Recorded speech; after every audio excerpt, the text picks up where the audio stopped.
தமிழகத்தில் நோய் தொற்று பரவுவது குறித்து ஏற்கனவே பலமுறை எச்சரிக்கை விடுத்தும் விடியா விளம்பர அரசும் விடியாத சுகாதாரத்துறையும் கவனம் செலுத்தாமல் அலட்சியமாக இருந்து விட்டதாக முன்னாள் அமைச்சர் டாக்டர் சி விஜயபாஸ்கர் குற்றம் சாட்டியுள்ளார். புதுக்கோட்டையில் செய்தியாளர்களிடம் பேசிய அவர் இதனை தெரிவித்தார்.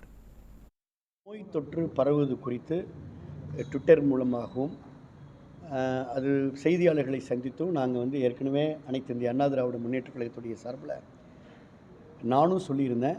எங்களுடைய மரியாதைக்குரிய எதிர்க்கட்சி தலைவர் எடப்பாடி அவர்களும் இந்த நோய் பரவல் குறித்து பலமுறை தொடர்ந்து எச்சரித்து கொண்டே இருக்கின்றார். ஆனால் அரசு இந்த நோய் பரவலில் முழு கவனம் செலுத்தவில்லை, சுகாதாரத்துறையும் அதிலே கண்ணும் கருத்துமாக செயல்படவில்லை என்பதை நான் இந்த நேரத்தில் என்னுடைய குற்றச்சாட்டாக முன்வைக்கின்றேன்.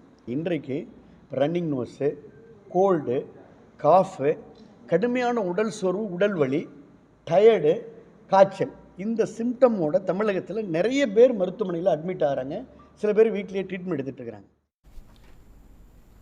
தமிழகத்தில் எந்த மாதிரியான காய்ச்சல் பரவுகிறது என்பதை கண்டறிந்து சோதனை மேற்கொள்ள வேண்டும் என வலியுறுத்தியுள்ள அவர், காய்ச்சலை பரிசோதிக்க விடிய அரசு ஏன் தயங்குகிறது என கேள்வி எழுப்பியுள்ளார். இப்போ ஒரு காய்ச்சல் அப்படின்னா வைரஸ்னாலையும் வரும், பாக்டீரியானாலும் வரும்.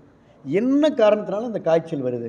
இது வைரஸ் காய்ச்சலா, இல்லை பாக்டீரியா காய்ச்சலா, இல்லை டெங்குவா, மலேரியாவா, சிக்கன் குனியாவா, இல்லை டைஃபாய்டா, இல்லை கொரோனாவா, அது என்ன நோய் என்பதை அரசு உடனடியாக வல்லுநர்களை வைத்து ஆய்வு செய்து எந்தெந்த பகுதியில் என்னென்ன காய்ச்சல்ன்றதை விளக்கணும். இது வரைக்கும் அதை செய்யலை. அது எந்த நோய் என்பதை கண்டுபிடி டெஸ்ட் பண்ணுங்க, அதையே மறைக்கிறீங்க.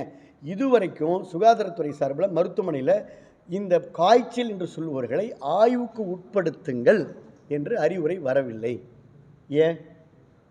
ஏன் இந்த அரசு காய்ச்சலை பரிசோதிக்க தயங்குகிறது என்ற கேள்வியை முன்வைக்கிறேன். ஏன் நீங்கள் தயங்குறீங்க?